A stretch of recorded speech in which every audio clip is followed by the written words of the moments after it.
This is an NBC News special report. Here's Kate Snow. Good day, everyone. We're coming on the air with some breaking news. Just moments from now, we expect U.S. Attorney General Merrick Garland to give a news conference to announce the appointment of a special counsel to determine whether former President Trump should face any charges in relation to two different investigations, one related to those classified documents found at Mar-a-Lago, the other into Mr. Trump's involvement in the January 6th attack on the Capitol. Let's get straight to Hallie Jackson and just set things up before we hear from the Attorney General here. Hallie, where does all this come from? Well, this comes from the desire from the Department of Justice to try to put some space between Attorney General Merrick Garland and the Biden administration and these investigations that are happening into the conduct of former President Donald Trump. The appointment of an independent prosecutor, a special counsel in this instance, is an effort to do just that. A key thing is going to be who this special prosecutor is, right? Who this person will be. And keep in mind, Kate, you laid out there are a number of investigations now against former President Trump, not just on the state level, but on the federal level as well. We know the DOJ is looking into his handling of classified documents or mishandling of those documents that were then found at his residence at Mar-a-Lago in Florida, as well as the former president's actions up to and on the day of January 6th when insurrectionists stormed the U.S. Capitol here. This is the third appointment of a special counsel in just the last several years as it relates to the actions of former President Trump. We all remember, of course, Robert Mueller and what happened with the investigation into any ties with his campaign and administration in Russia, and then, of course, John Durham, who was appointed to look into the origins of the investigation, the sort of investigation into the investigation piece. So this is, I think, a significant move. That said, keep in mind that the special counsel still works as part of the DOJ. So that is something that Attorney General Merrick Garland may very well end up addressing. As far as the reaction from Trump world here, Kate, all along, and we've heard this even from the former president just days after, of course, he is announced his candidacy for presidency, right, for 2024, they have long said, people close to the former president and Mr. Trump himself, that they believe that the DOJ is overly politicized. I imagine that that is going to be the line that you will hear from them. The backdrop to all of this, of course, the fact that Mr. Trump is making a third run now at the White House, Kate, right. And I'll toss it back to you. All right, let's listen to the Attorney General of the United States. Good afternoon. I'm here today to announce the appointment of a special counsel next at 3 in connection with two ongoing criminal investigations that have received significant public attention. The first, as described in court filings in the District of Columbia, is the investigation into whether any person or entity unlawfully interfered with the transfer of power following the 2020 presidential election or the certification of the Electoral College vote held on or about January 6, 2021. The second is the ongoing investigation involving classified documents and other presidential records, as well as the possible obstruction of that investigation, referenced and described in court filings in a pending matter in the Southern District of Florida. I'm joined today by Deputy Attorney General Lisa Monaco, U.S. Attorney for the District of Columbia Matthew Graves, and Assistant Attorney General for the Criminal Division, Kenneth Polite. Assistant Attorney General for National Security, Matthew Olson, could not be here. He is currently in Germany, representing the department at the G7 Home Affairs and Security Ministerial.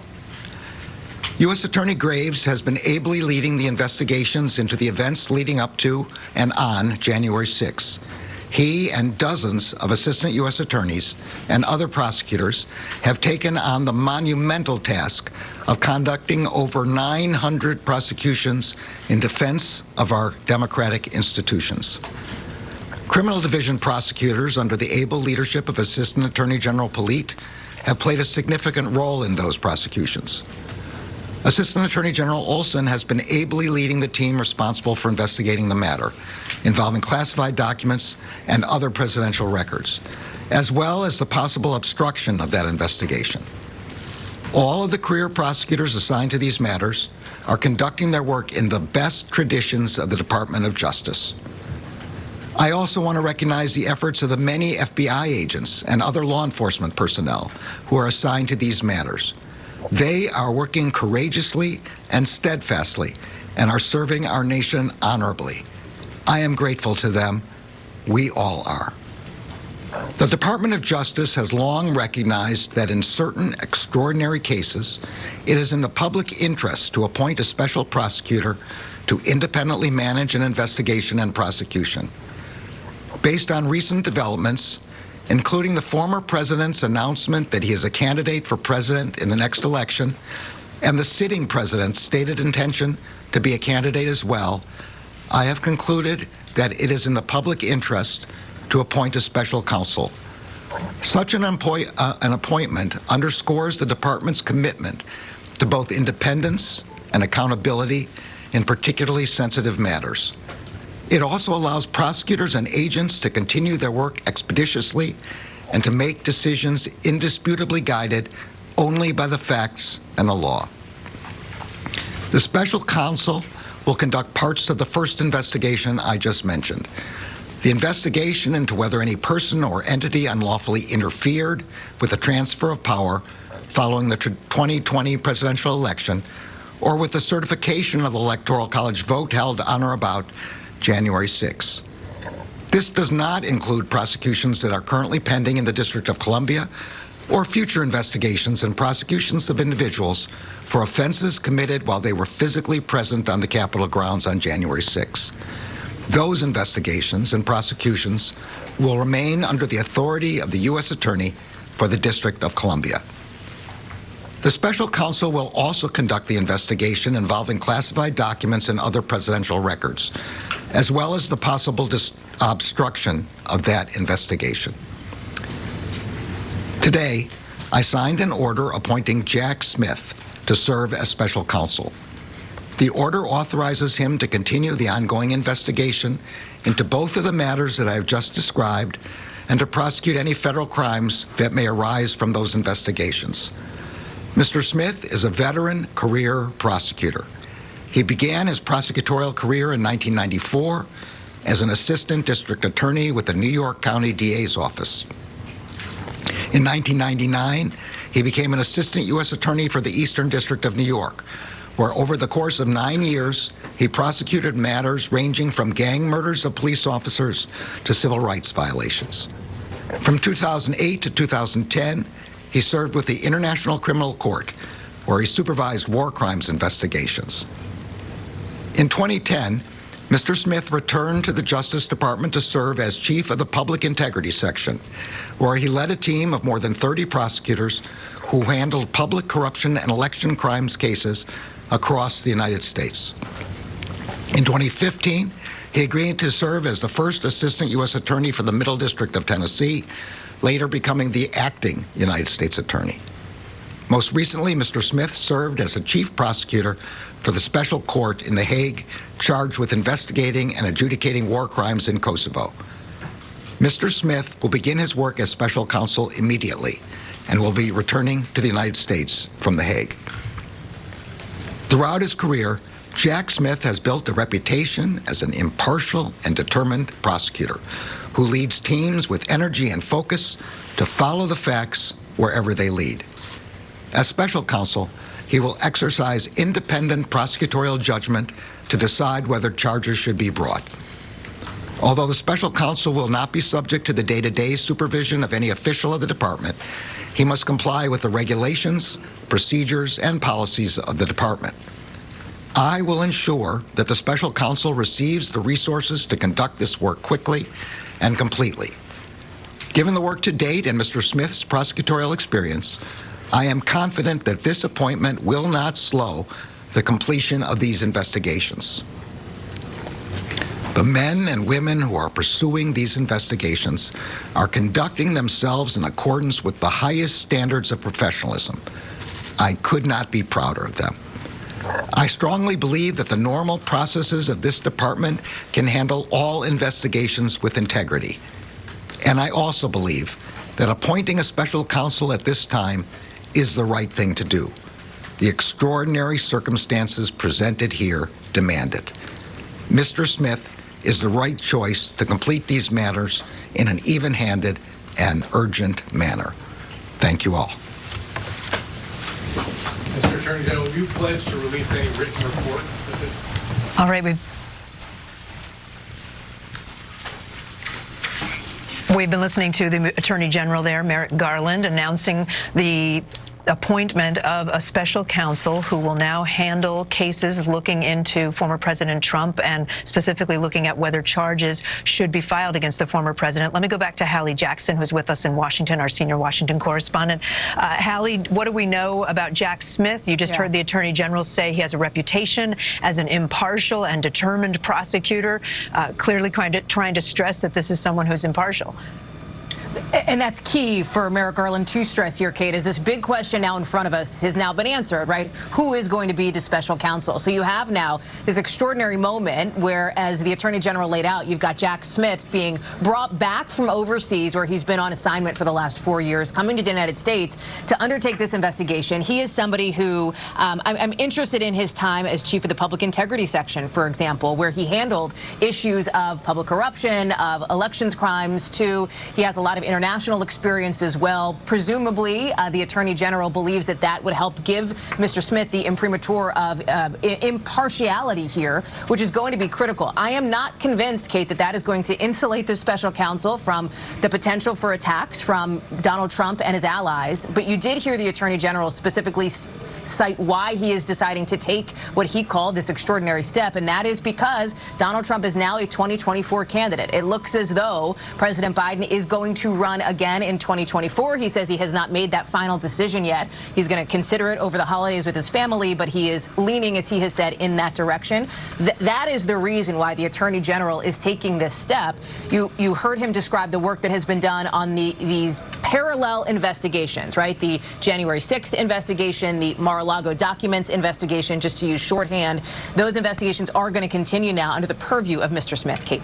And let me go to Chief White House correspondent Kristen Welker. Kristen, I know you tried to ask a question of the president about this issue, and he declined to comment or say anything. I assume we won't hear much from the president on this because that's the whole point, right, is keeping some distance. You're absolutely right. I was just at an event with President Biden. He was talking about the economy. I was among the reporters who tried to get him to respond to this news, and he declined to comment.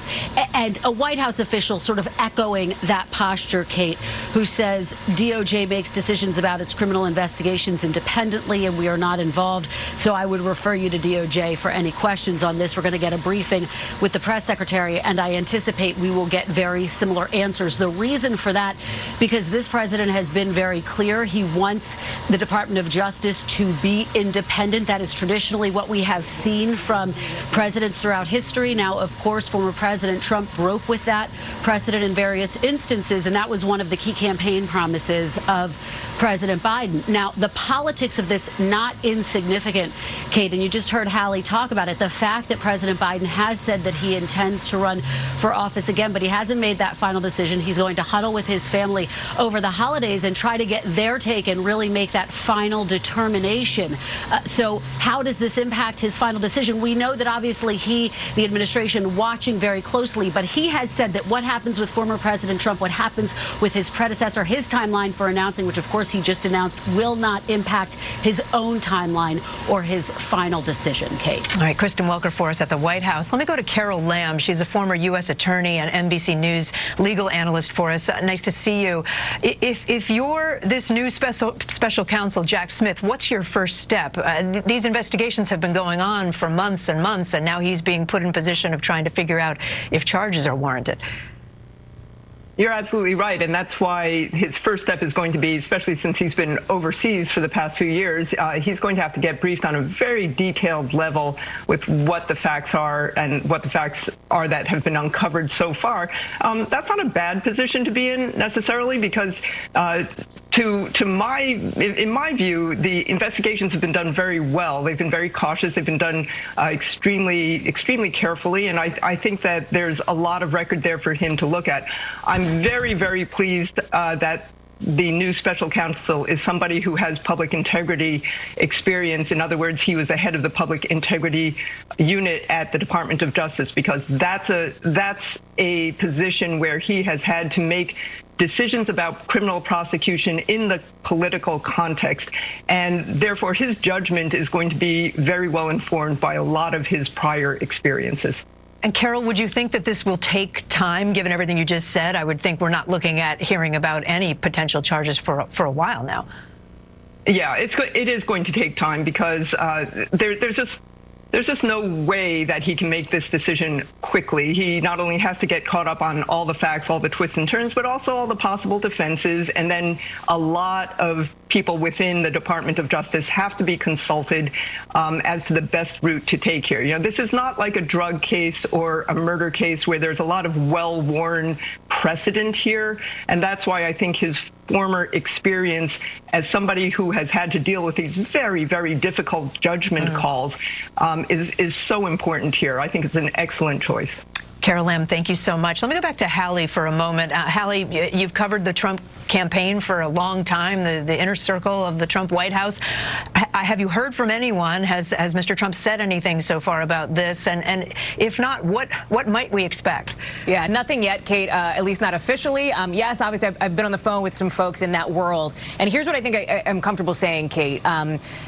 Listen, and just to make a point on the timeline here, look at Robert Mueller's investigation, right? That took just under 2 years, meaning, you know, we are here in 2022, the end of 2022, as Donald Trump has announced this presidential run. What happens in 2 years from now, if that is a similar timeline, you're running right up against Election Day in 2024, yeah.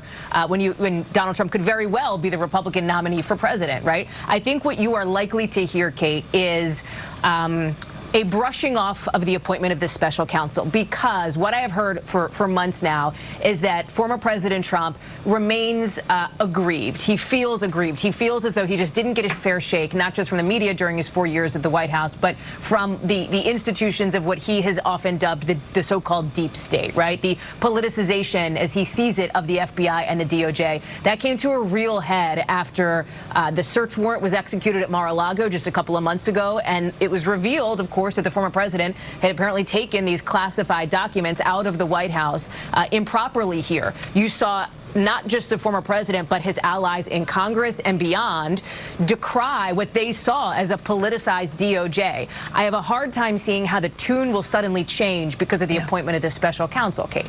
All right, Hallie Jackson for us in Washington. Also, Kristen Welker, thank you so much. We will obviously have much more on this breaking story this evening on NBC Nightly News and coming up on NBC News Daily for the West Coast and other parts of the country. I'm Kate Snow. Thank you for watching.